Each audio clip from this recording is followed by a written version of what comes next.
Makufika ku-3 ngicela siyomemeza senze holy noise. Umemeza igama likaJesu kanti uyayishaya ngezandla uvala amehlo. Uthi Jesus, uthi power, uthi glory. Abanye bathi fire. Uma nje ngithi 3 cela uyikholwe lento. Abanye into zabo bazozamkela ngakaqala ukushumayela.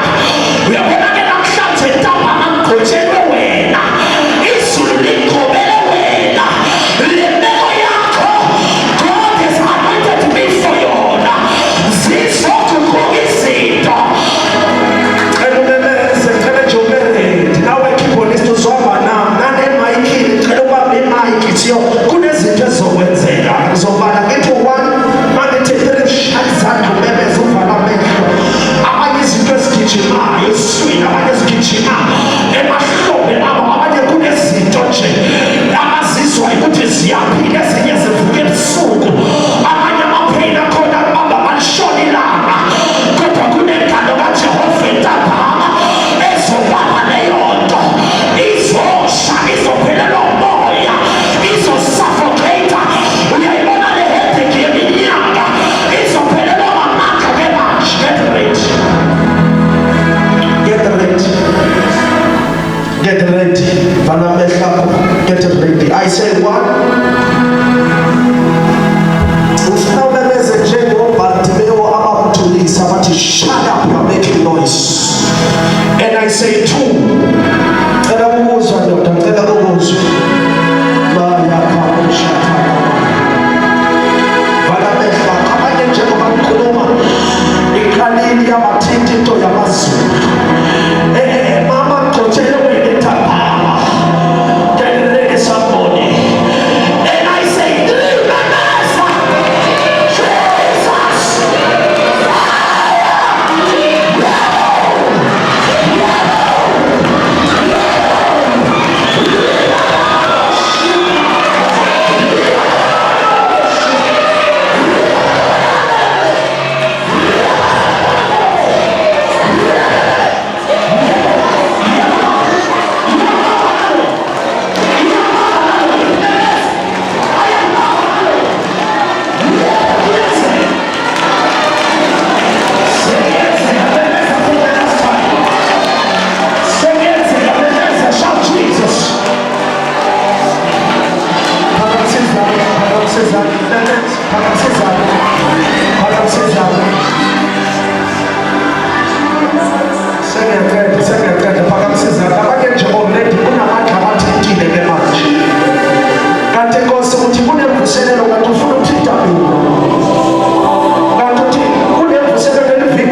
right.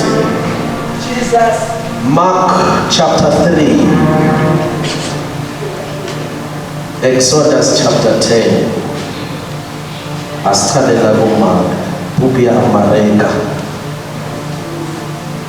Chapter 3. Ngizafuna sithathe nje amavesi. I think 3 verses. Asifunde from verse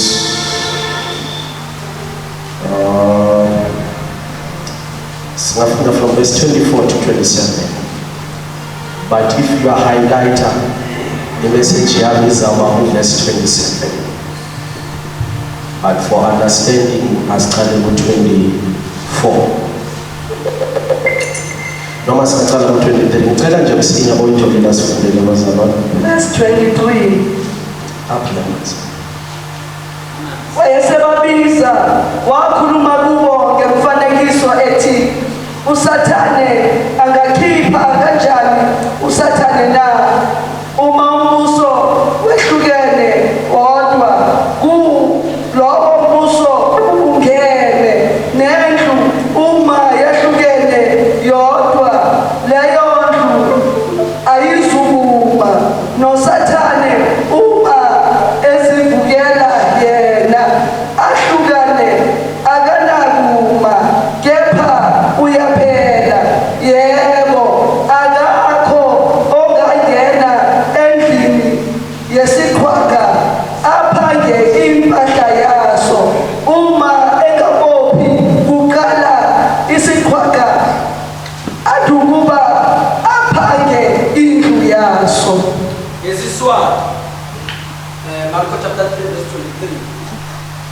Yesu wababita wakhuluma nabo ngemifanekiso athi kodwa Sathane angamxosha njani Sathane nangabe umbuso wehlukene ekhaya lowo mbuso ngeke ume nangabe likhaya lehlukene ekhaya alikhuli nangabe umbuso waSathane wehlukene ekhaya sewuvukelane kwawona ngeke ume kodwa uyawukuba kuphela. Exodus chapter 10 verse 21 to 23 verses here.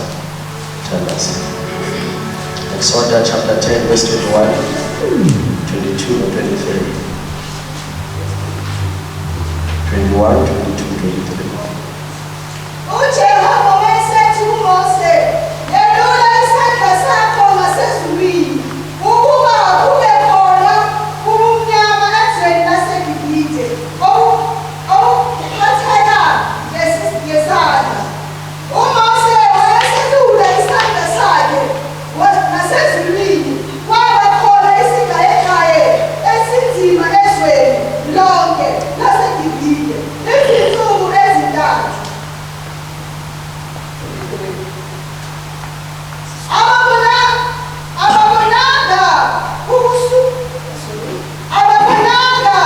Akusukanga muntu endaweni yakhe. Izinsuku zase zaba zintathu, kepha kubo bonke abantwana baka-Israyeli kwakukhona ukukhanya emakhaya abo.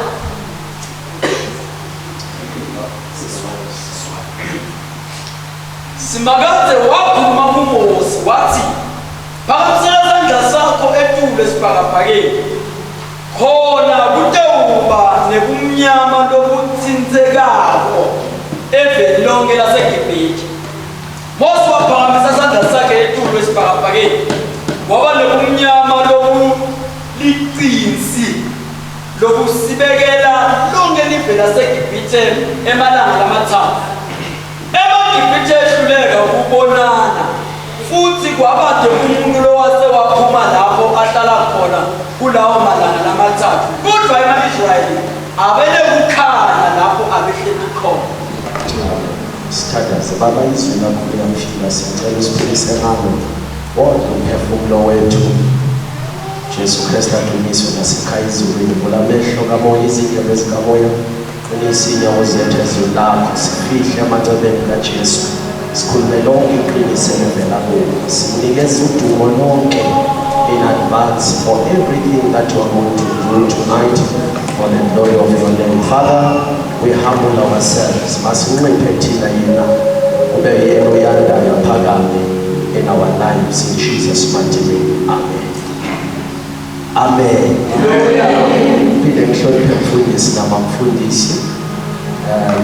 We thank God for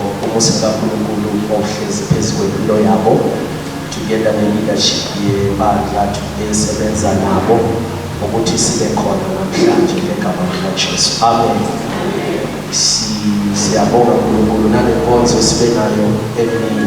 Hallelujah. Ngibona abantu abathi hayi sibusiseke kakhulu. Hallelujah. Angathi uyehlisile futhi ngemali. Izawumala le voice kanti sesikelanga lokuqala. Amen. Alright, ngizawuzama nebazalwane ukuthi bemfisha ngoba vela ngikho bazalwane. Hallelujah.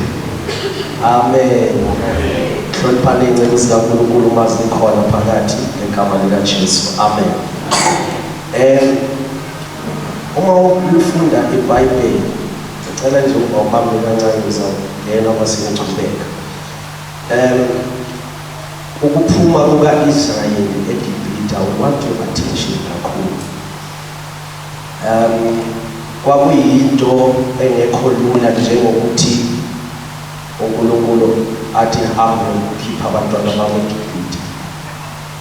uMoses waye-understanda i-Egypt ukuthi iyilizwe elinjani ngoba waye-stude imfundo yonke yaseGibhithe. Ngamanye amazwi wayeqonda i-system, indlela yaseGibhithe ngisho uMose.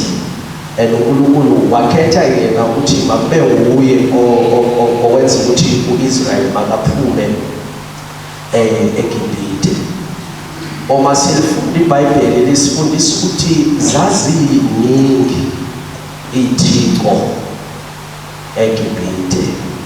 BekunganaNkulunkulu oyi-one. Kwakuney'thixo onkulunkulunyana abebekhona. So that's why uma ubuka ukuphuma kuka-Israyeli akuzange nje kwenzeka njengokwethu ukuthi let my people go, but lithi iBhayibheli kuyicebo likaNkulunkulu ukuthi u-Israyeli aphume, but uNkulunkulu kwaphinde kwaba wuye, ngicela ningizwe kahle, kwaphinde kwaba wuye uNkulunkulu oqinisa inhliziyo kaFaro. Angazi ukuthi iBhayibheli linayo into yokuzicontradicta ngoba abanye abalifunda iBhayibheli abazothi hayi iBhayibheli liyaziphikisa. Aliziphikisi bazalwane. uNkulunkulu othi Faro dedela abantu babo, kuphinde kube uNkulunkulu oqinisa inhliziyo kaFaro. Angazi ukuthi yazokala lento kwaNdebele nabazalwane. Asithi amen. uNkulunkulu othi dedela abantu babo, aphinde yena lithi iBhayibheli aqinise inhliziyo yalo omele abadedele. Ngiyathemteka ntambama nje, angifuni ukushesha kungene kodwa ngiyalingeka ngathi sengayikhuluma ukuthi why uNkulunkulu eqinisa inhliziyo kanti futhi uthi lo oqiniswe inhliziyo makadedele abantu. Sometimes uma umele uphume phakathi kwesimo, uNkulunkulu nanoma ethanda ukuthi mama phuma, sometimes uyasiyeka isimo lesi afuna ukuthi uphume kuso sibe nzima kakhulu. Uyibuza ukuthi awukathi akusiye uNkulunkulu othe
Awutshela umakhelwane ukuthi siyaphuma. Siphuma nofakazi. Cela nibekezeleleke. Singenele class kancane. Sesiyaphuma. Bekunethipho eGibhithe. Sanibonani. Now, ngicela ukusebenzisa irecord leBhayibheli ukuthi kwakuna 10 yethiko eGibhithe.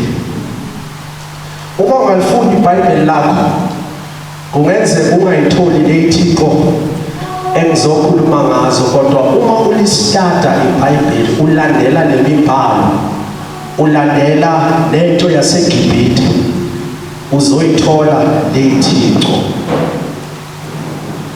Number 1, ngicela nje ukukhuluma nga-5 yethiko. Kwakuna 10 yethiko eGibhithe, but uzokhuluma nga-5 yazo. Iyalandeleka lento engiyikhuluma yona, noma iphuma inkonzo ungayoyibuka uzoyithola. Kuthiwa eGibhithe kunesithiko sokuqala, igama laso kwakuHappy. Masithi Happy. Happy kuthiwa kwakuyisithiko sokufula iNayili, the river Nile. eGibhithe bebekholelwa ukuthi Happy uyena ogada amanzi wonke aseGibhithe namanzi aseNayili. Abangizwayo abantu ngizocela nizwe ngodlebe likamoya. Now, in other words, uma abantu bebona amanzi anganezinto ezibulalayo noma amanzi anika impilo ezintweni abayitshalayo, bebasuka bona bamdumise uHappy eGibhithe. Athi siyabonga ukuthi wena usiprovidela amanzi, namanzi aseNayili noma wonke amanzi aseGibhithe uyawaqina. uHappy wayenguNkulunkulu wamanzi. Ingakho uma ubheka amanzi, uSathane naye uwahlakaniphele, uyakwazi ukuwasebenzisa. That is why ufunda incwadi kaIsaiah 59 uthi uIsaiah, when the enemy comes in like a flood, ngoba uSathane uyakwazi ukungena ahlasele njengamanzi. Kodwa uthi uIsaiah, when the enemy comes like a flood, the Spirit of God shall lift up the standard. Uma ningayikholwa lento bazalwane ukuthi uSathane amanzi uyakwazi ukuwacontrola, angikho lapho kakhulu. Asiye uma uJesu eza azobonakala kubafundi bakhe bephakathi emkhumbini, lithi baba ne-challenge, kuba nomoya. Umoya wenza ukuthi ama-waves avukele umkhumbi abakuwo. uJesu wabona ukuthi kaningi uma uSathane evusa amanzi azo-atheka abantu, inyanga nabaprofeti bavamile ukuhamba eceleni kwamanzi bawagweme, kanti bayawabona ukuthi amanzi ahlasela abantu. Cela ningizwe, abaphakathi emkhumbini. Wathi uJesu into ezawuyenza uIsaiah sekaprofethile ukuba when the enemy comes in like a flood, kudingeka into ezoba phezu kwesimo samanzi.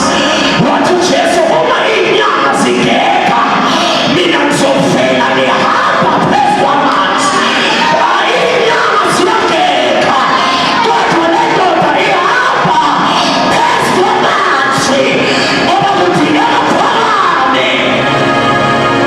Njalo makhelwane, uJesu akavele eceleni, kodwa uvela phezulu. Uyabona ke le mvuselelo, uJesu uzoma phezu kwemeko yakho. Ayona le wenza umalali, uzovela phezu kwayo, ngoba unamandla phezu kwayo. Okay, ufuna ukuveza lo uNkulunkulu, kodwa sengiyalingeka ukushumayela. Sanibonani bazalwane. Lento yokuraiser istandard phezu kwamanzi, umkhuba wakhe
Ngithi phinde leso statement ekhuluma ngaloNkulunkulu.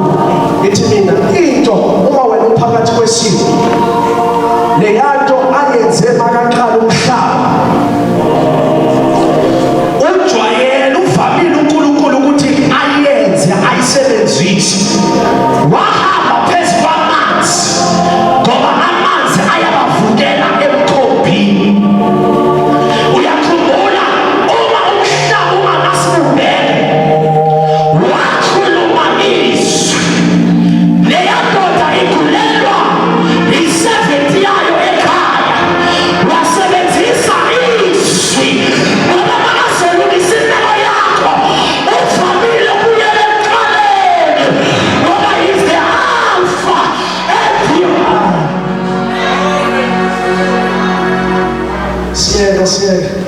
Siyeke uNkulunkulu wesibili singakhohlwa ukuqala uhapi, God of the Nile.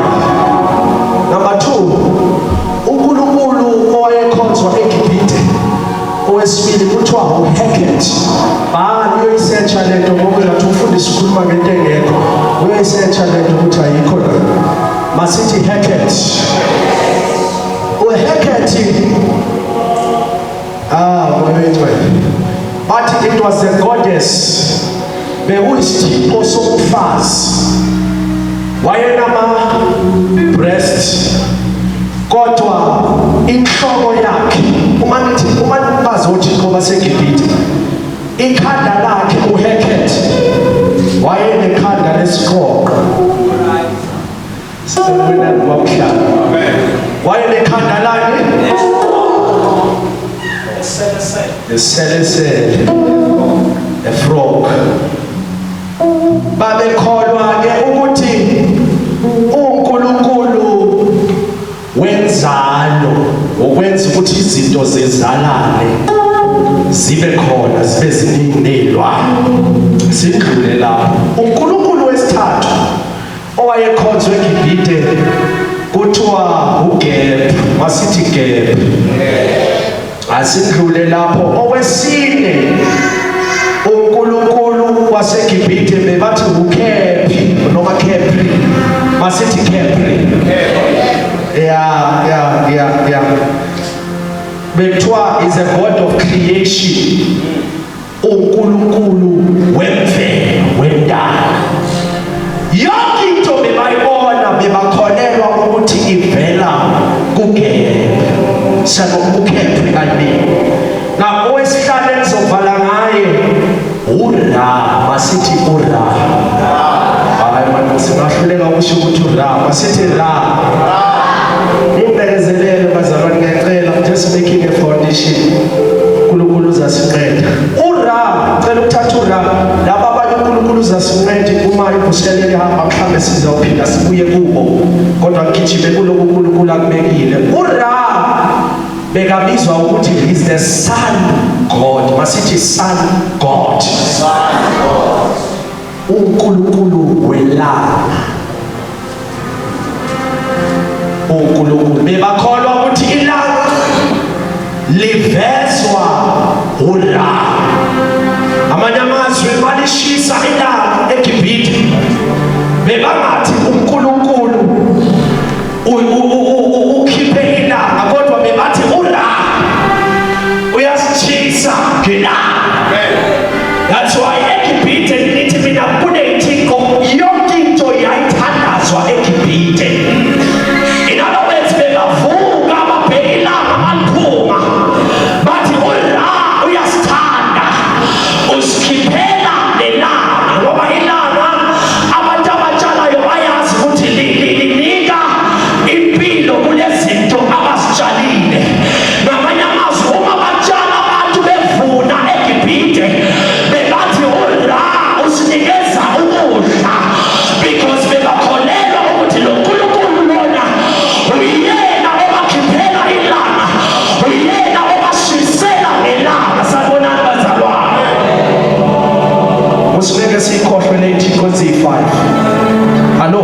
Amen. Ithi mbone ukuthi class linawo. Stay number 1 uNkulunkulu ubani? Happy. Happy bebakholwa ukuthi uNkulunkulu wamanzi. asenayini bakholelwa ukuthi uye owenza abe clean. Hayi ngathi bangangizwa bazalwane. Bakholelwa ukuthi uyena owenza ukuthi amanzi abe khona eGibhithe. Ngamanye amazwi uma inayili lingoma bebangablame omunye uNkulunkulu kodwa bebablame uHabi. Bathi uHabi wathula kangaka uma namanzi kade siyawadinga eGibhithe.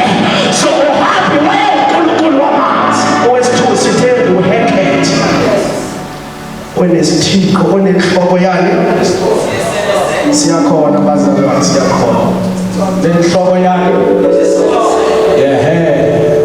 bebakholelwa ukuthi nje neziqoqo hayi ngathi banganiswa bebakholwa ukuthi neziqoqo ziyamlalela uHekhet.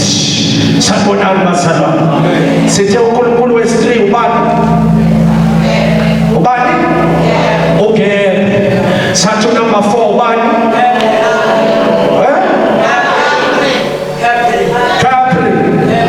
then sathi owesi-5 ubani uNkulunkulu wani uma babona ilanga eGibhithe bona bathi ubani badumisa ubani ora. Sondela siphesihle sizolizana le ndawo akuzomuntu sesikhulele ibakhona la. Sanibonani bazalwane.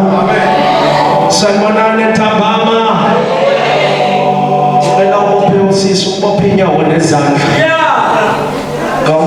Bophe nawe bopheka phela sisibopheka nawe. Bophe lenyawo. Bopha nalezandla bese ube nentambo le ayiphinde bese esandleni sakho kanti ubophe izandla ubophe lenyawo. Sheshe. Ethe ikhulume neklasi sithe uNkulunkulu oqala ubani? Hayi bazalwane yo.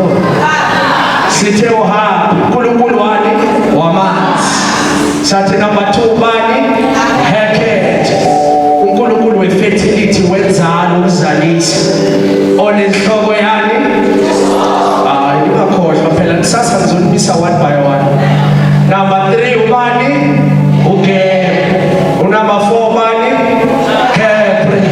Then number 5 ubani? Ora. Ngapophe ndodo ubambe. Sanibonani bazalwane. Awuyiko umlilo lento. Oyika ivalelwe. Ebazalwane ivalelwe. Umlilo lento.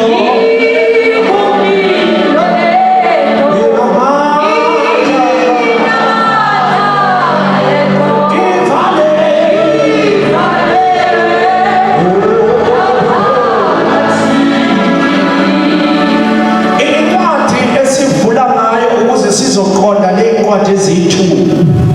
Jesu ukhipha amadimoni ephilisa abantu.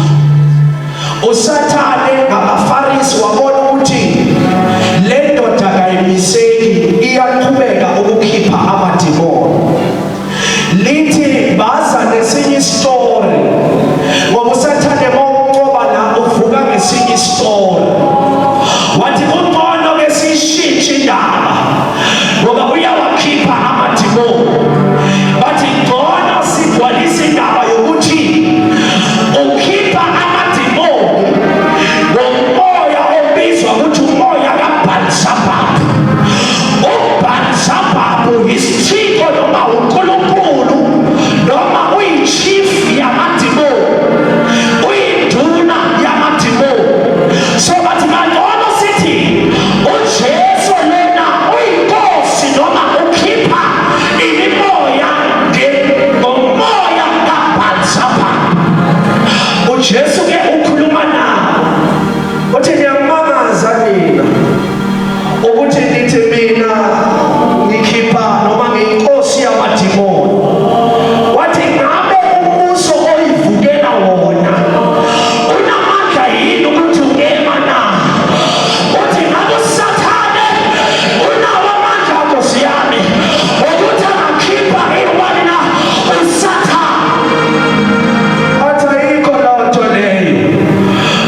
siyayibopha. Ingakho Jesu athi into elibopha emhlabeni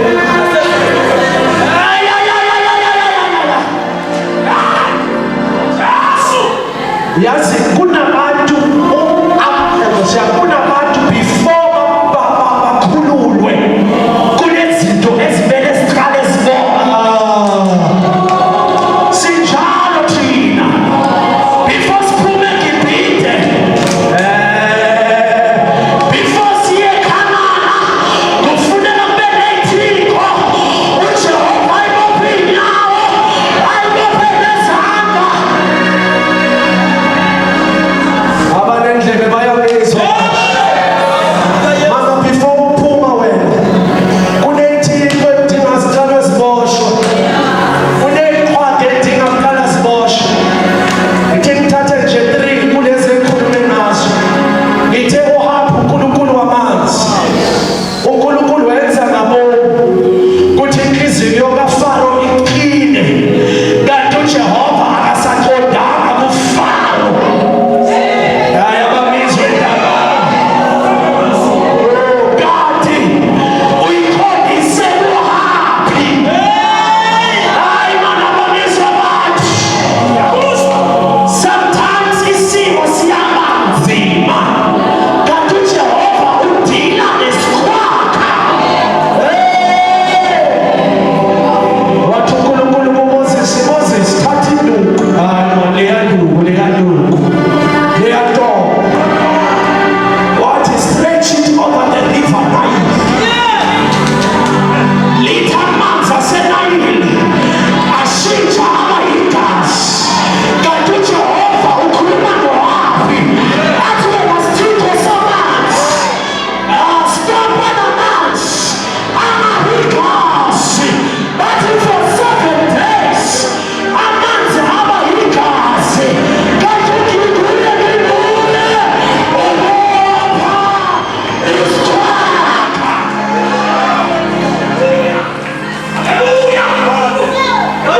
Amanzi wayaba igazi. uJehova uhloboleza uNkulunkulu wamanzi for 7 days. Wahlulela ukuvikela amanzi ngoba yehlile inkutana, ngoba yehlile uMathitha. Amehla iy'thiko ziyaboshwa. Thana ziyaboshwa iy'thiko. Waboshwa isikhwakha sokuqala uHapi, wahluleka ukwenza igazi libe amanzi. Kanti wehlile udikhoyo. Uyabona umuzimu uma sewehlile wenza imikhabisobulali, wenza izinto ezihlula abantu, ezihlula ney'khwakha.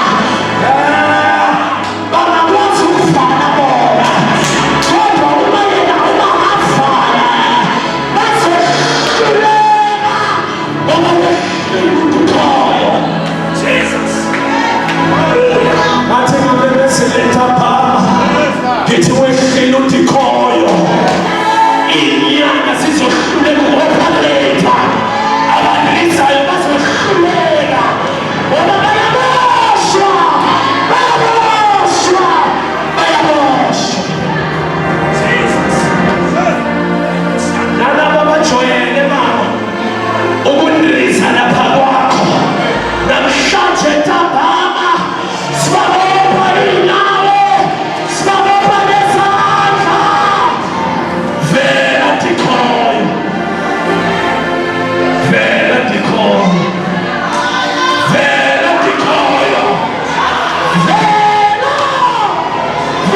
Owesibili sizovala ngomqhili.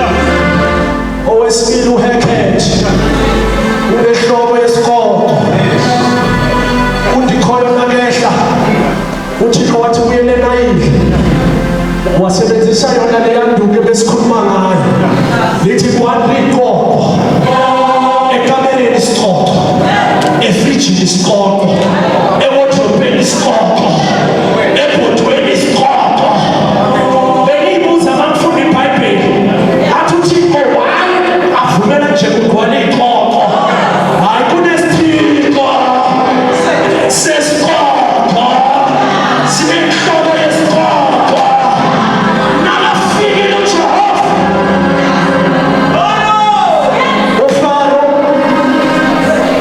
Ufaro wathi sozindlule lento.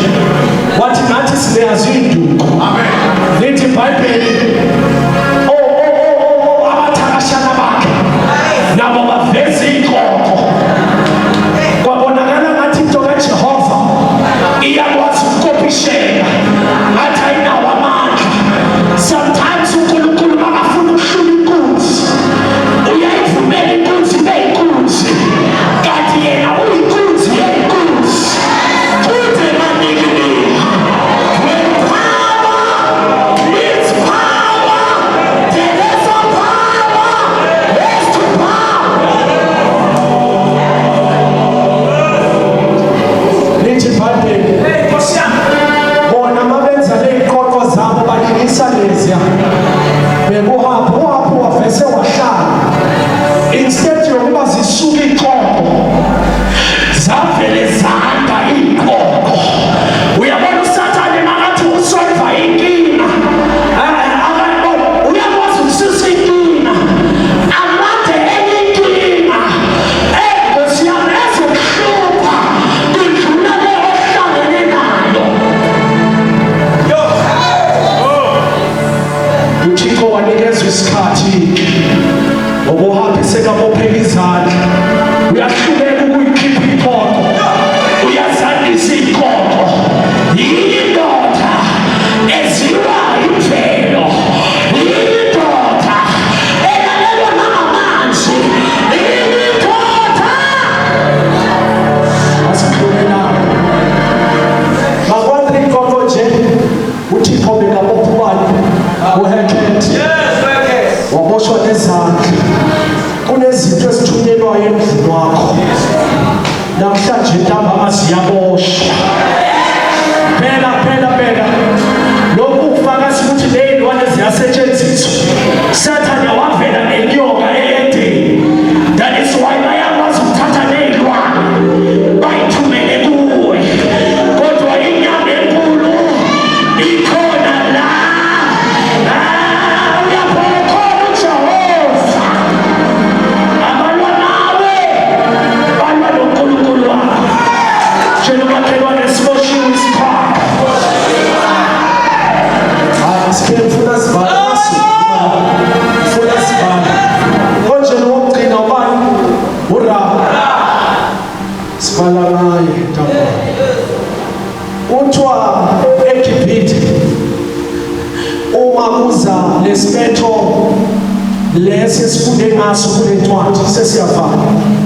Encwadini lesifundile kaChapter 10 from verse 21. Futhi mangazi. Ilo shedding ayiqalanga namhlanje. Ayiqalanga olamaphose. Yayikhona dala. Ilo shedding. uNkulunkulu afuna ukukhipha abantu bakhe noma afuna ukulandisa izinto. Kungaba ne-load shedding. Kodwa le-load shedding abakathixo ayiba-affect. Ngathi abantu bangangizwa. Uma wena izinto zakho kumele yikhululeke, kuyaba mnyama emehlweni kaSathane. Angaboni lutho. Kukhanya ngapha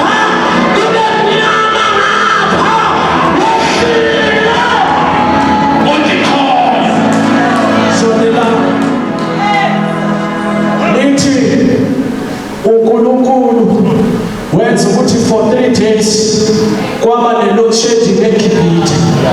Kanti kunendawo lapho Israyeli ahlala khona eGibhithe, igama lakhona kuseGosheni. Tshela umakhelwane ukuthi kuseGosheni. Hayi ngifuna ukuvala kodwa ngathi ngingashumayela nithi sibheke kahle thina. Kungaba mnyama ekhampanini kodwa thina khanye kithi ngoba sibantu baseGosheni, sihlale bukhoneni bukaJehova. Ingelela abantu baseGosheni, ingelela abantu baseGosheni. Kuzoba mnyama eSouth Africa, kukhanye kwakho.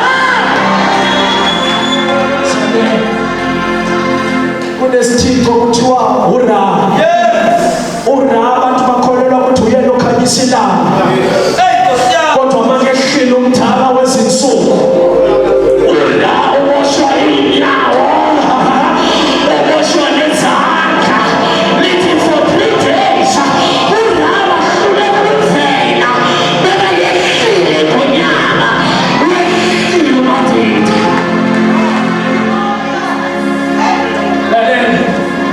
Lithi for 3 days sengiyabhala. Lithi kwaba mnyama eGibhithe. Lithi akekho owazubona omunye.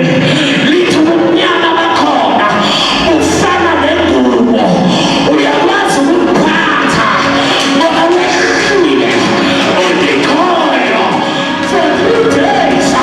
Kwaba mnyama, akekho obhalo kodwa baseGosheni bayahamba.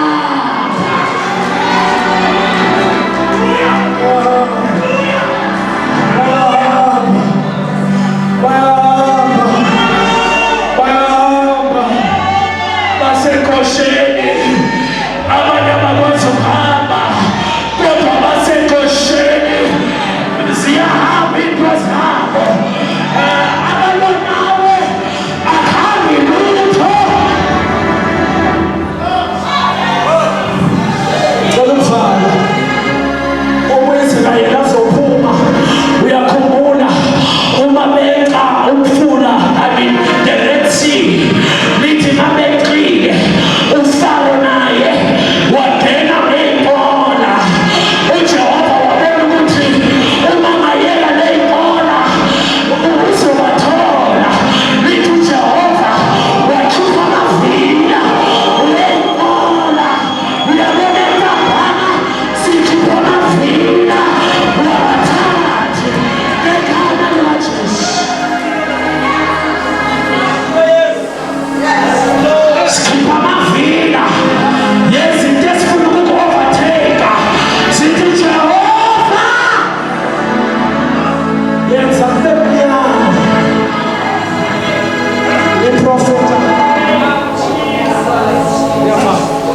Iprofeta ubumnyama embusweni wobumnyama. Avese bemnyama kakhulu. Uyabona uJehova makakhipha amavili, wenza letha lethawulo. Wenza laba abalwa nawe nalaba abakhulumayo ukuthi ngeke uye endawo. Enze kube mnyama bangaboni ukuba uthenge iy'tina zokwakha. Ayababizwa abantu. Enze kube mnyama uSathane angaboni ukuba abantwana bakho baye esikolweni. Enze kube mnyama uSathane angaboni ukuba kunemali oyibekayo bamangale.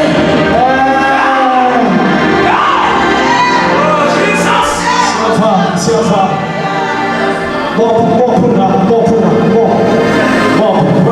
Bopha siyabopha namhlanje.